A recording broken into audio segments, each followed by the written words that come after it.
The sound of breaking glass and splintering metal cut through the air like a thunderclap. For a split second, time froze in the boardroom. Everyone, every assistant, every executive in their sharp suits, stared in horror as the CEO's laptop hit the glossy marble floor, cracked, and drowned in a spreading puddle of water. The janitor, Ethan Cole, stood motionless, mop in hand, his face pale as the realization of what he had done sank in. Just a minute ago, he had been invisible, like every other day. He'd quietly pushed his mop across the room, careful to stay out of sight while the powerful people talked numbers and mergers, his presence barely acknowledged. Until his bucket slipped, the mop handle knocked the edge of the conference table, and gravity did the rest. The laptop, the one belonging to Catherine Hale, CEO of Hale Dynamics, a woman known for firing executives with a look, had slid right off the edge and straight into the soapy water. For a moment, no one breathed. Then, slowly, Catherine turned her head toward him. Her eyes, gray, sharp, unreadable, met his. "Do you have any idea what you've just done?" Her voice wasn't loud. It didn't need to be. It had the weight of command, the kind of authority that made seasoned executives tremble. Ethan opened his mouth, words fumbling out before he could form a coherent thought. I'm so sorry, ma'am. I didn't mean to." "That laptop," she interrupted, voice steady but laced with fury, "contained confidential data for tomorrow's investor presentation. You may have just cost this company millions." The other executives shifted in their seats, murmuring under their breath, watching like vultures waiting for a kill. Ethan's face burned. He wanted to disappear. He'd always tried so hard to be careful, to stay unnoticed, to keep this job. He needed it more than anyone here could ever understand. "Please," he managed to say, voice cracking. "I'll do anything to fix this." "I didn't mean." "You can't fix this," she snapped. "Get out." The words hit like a punch. He stood frozen, staring at her for one heartbeat longer, then nodded numbly. He bent down, picked up the ruined laptop with shaking hands, and set it carefully on the table, the water dripping from its edges like his last chance dripping away. He turned toward the door, ignoring the snickers from one of the younger executives. "Of course the janitor would mess it up," someone whispered. His chest tightened, shame clawing at his throat.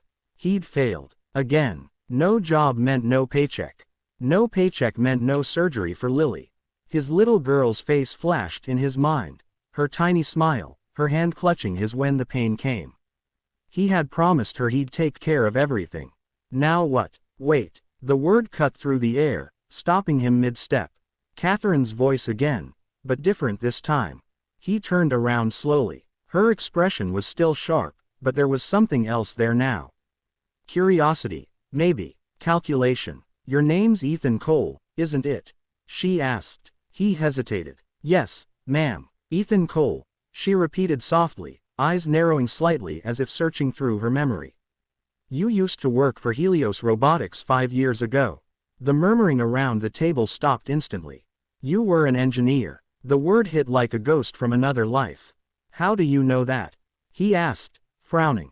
Catherine leaned back slightly. "I remember your name. You designed a prototype arm that NASA tested. The Cole arm, wasn't it?" His throat tightened. "That was a long time ago. Why are you mopping floors now?" she asked, genuine curiosity mixing with disbelief. He looked down. "Because life doesn't care who you used to be," he said quietly. "Because I made mistakes. And because my daughter needs me." Something flickered in her eyes, something human. "You're a single father." He nodded once. "She's 7. She's sick. I take extra shifts for her medicine." The silence that followed was heavier than before. Even the executives who had laughed looked away. Catherine studied him for a long moment, then turned to her assistant. "Find out what files were on that laptop," she said. Then, back to Ethan. "You be in my office tomorrow at 7 a.m. Ethan blinked, stunned. "Ma'am, you heard me," she said, her tone calm again, authoritative. "You broke it. Now you'll help rebuild it." "But I'm not." "Do you still know how to code?" she interrupted. His breath caught. "Yes, but then prove you're worth the second chance I just gave you." She turned away, ending the conversation. Ethan stood there, confused, speechless, then quietly nodded and left. The whispers followed him out, but they didn't sting as much this time. For the first time in years, someone hadn't just looked through him, they'd looked at him. And that changed everything. Part 2. The next morning, Ethan arrived before sunrise. His janitor's uniform was clean, his hands still smelling faintly of disinfectant. He stood outside the CEO's glass office, clutching a small folder of old notes he'd kept from his engineering days, blueprints, code fragments, reminders of who he used to be. At exactly 7, the assistant motioned him in. Catherine Hale sat behind her desk, a wall of digital screens glowing behind her. "Sit," she said without looking up. He obeyed. "I had IT check the laptop," she said after a pause. "They recovered nothing." His stomach dropped. "I'm sorry." "Don't be," she cut in. "Because I did some research on you last night." She turned her screen toward him. There it was, a news headline from years ago. Engineer Ethan Cole fired after sabotage scandal. His picture looked younger, prouder, full of hope. "You were accused of stealing your own design," she said. "But you didn't, did you?" Ethan's jaw tightened. "No, my partner sold our prototype to another company. I took the fall. And then you disappeared," she said, studying him. "Why?" "Because I had a daughter to raise and no one would hire me. I didn't have time to prove my innocence." Catherine leaned back, thoughtful. "That's unfortunate. That's life," he said simply. She smiled faintly, just for a second. "Maybe it's time life owed you something." He frowned. "What do you mean?" "I'm giving you a job," she said matter-of-factly. "You'll work under our robotics division. We're starting a new prototype for a defense project. I want you on it." "You're serious?" he asked, stunned. "Completely," she said. "But there's one condition. You'll keep your janitorial duties for now. I want to see if you can handle both. If you can prove your commitment, we'll talk about promotion." Ethan hesitated, then smiled. "Fair enough." "Good," she said. "Welcome back to the world you left behind." Over the next weeks, Ethan worked harder than he ever had. By day, he scrubbed floors, emptied trash cans, and fixed leaking pipes. By night, he wrote code, recalibrated circuits, and tested prototypes. Sometimes he slept in the maintenance closet.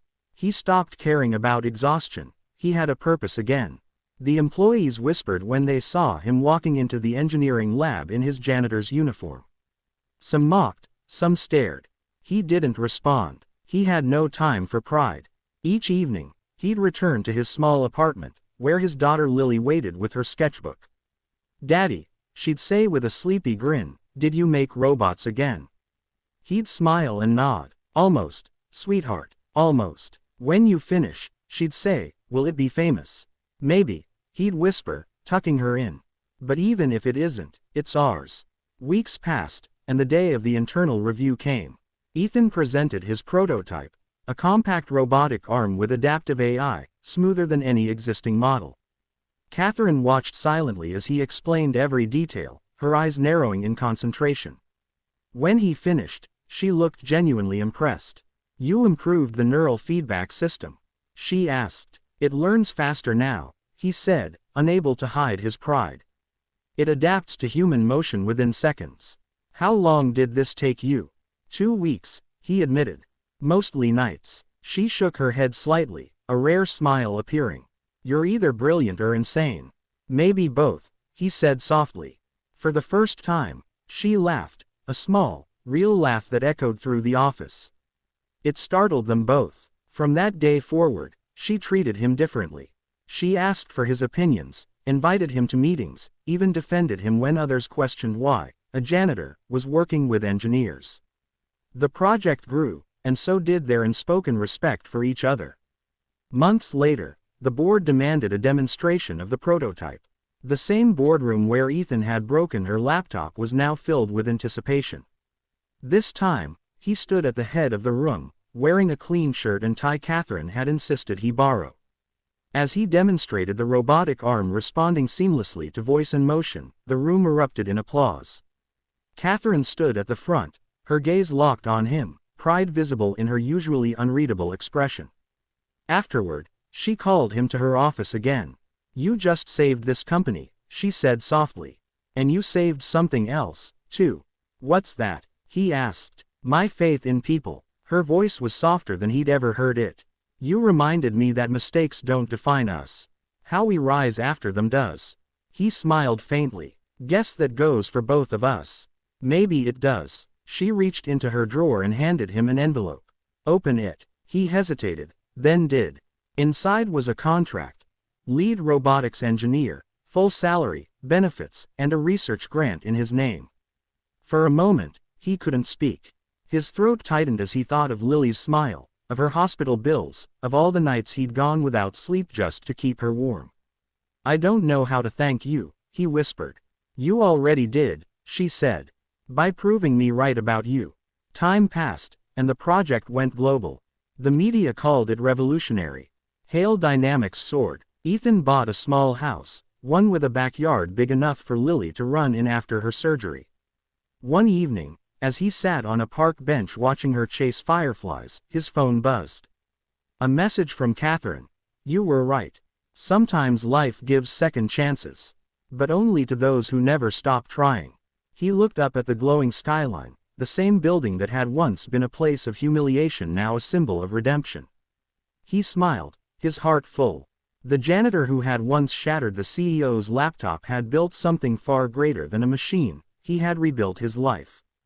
And this time, he wasn't going to let go.